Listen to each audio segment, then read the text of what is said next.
បាទបងជំរាបសួរបងបង្គាបងនៅខាងកង្វាញបាទស្រុកភ្នំកង្វាញពោធិ៍សាត់បងកំងគ្រាប់ពូជឥឡឹករបស់តៃវ៉ាន់នេះ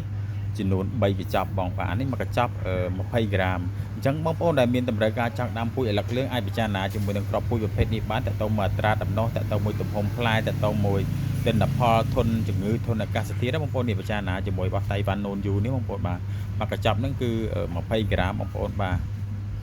ជាមធ្យមយោងតាមបទពិសោធន៍កន្លងមកដូចជាបានជាង500កូនបងប្អូនបាទហើយជាបទពិសោធន៍ថ្មីនេះដែលទៅប្រមូលផល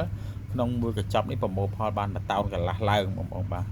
នឹង1តោនកន្លះហ្នឹងហើយយើងសម្រិតសម្រាំងយោងតាមបទពិសោធន៍សម្រាំងទៅអាប្រភេទលេខ1ផ្លែចន្លោះពី3គីឡូទៅ5គីឡូក៏បាន